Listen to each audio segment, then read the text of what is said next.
මේ තියෙන්නේ roll හෙම් put එක. මේක පාවිච්චි කරන්නේ මොනවටද කියලා ගොඩක් අය දන්නවා. ඒ දන්නේ නැති කට්ටියක් ඉන්නේ හින්දා ඒගොල්ලන්ට මේ ගැන පොඩ්ඩක් දැනුවත් කරන්න ඕනේ කියලා හිතුණා. මේ රෝල් හෙම් පුට් එකෙන් කරන්නේ වාටි මහන එක.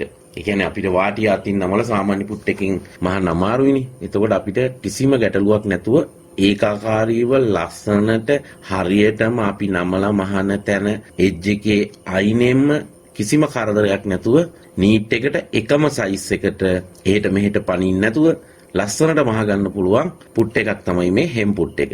ඇත්තටම මේක පාවිච්චි කරන එක හරිම පහසුයි.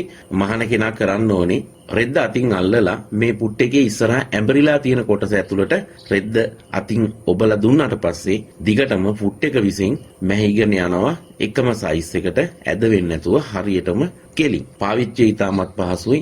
ඒ වගේම තමයි මේ පුට් එකත් අනිත් පුට් වර්ග වගේ ප්‍රමාණ කිහිපයකින් ගන්න තියෙනවා. ඔයාගේ අවශ්‍යතාවය අනුව තමයි ඔයා මිලදී ගන්න පුට් එකේ සයිස් එක මොකක්ද කියන එක තීරණය වෙන්නේ. සාමාන්‍යයෙන් මාකට් එකේ මේ පුට් එක ගන්න තියෙනවා 8න් 1 16න් 3 4න් 1 16න් 5 8න් 3 ඒ වගේම බාගේ කියන සයිස් එකනොත් ගන්න පුළුවන්. ඉතින් මේ පුට් එක දැනටමත් ගොඩක් අය පාවිච්චි කරන පුට් එකක් සහ සමහරක් අය දන්නේ නැති අය ඉන්නවා. ඒ නිසා තමයි මම මේක ගැන දැනුවත් කරන්න කියලා හිතුවේ.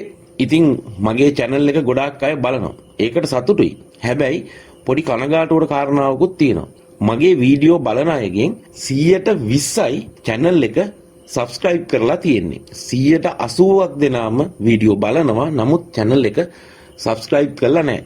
එහෙම subscribe කරලා නැති එකෙන් පාඩුව වෙන්නේ ඕගොල්ලන්ටම තමයි. මම වීඩියෝ එකක් දාපු ගමන් ඕගොල්ලන්ට බලා ගන්න බැරි වෙනවා. සහ මම දාන වීඩියෝ සමහරක් වෙලාවට මම දාන වීඩියෝ එකක් ඔයාට අතිශය වැදගත් වීඩියෝ එකක් වෙන්න පුළුවන්. නමුත් ඔයාට notification එන්නේ නැති නිසා ඔයාට මම දාපු ඔයාට වැදගත් වෙන වීඩියෝ එක බලන්න බැරි වෙනවා. ඒකින්ද channel එක subscribe කරන්න, bell icon එක click කරන්න. ඊට පස්සේ ඔයාට වගේ මැහුම් උදව් අවශ්‍ය අයට දකින්න වීඩියෝ share කරන්න.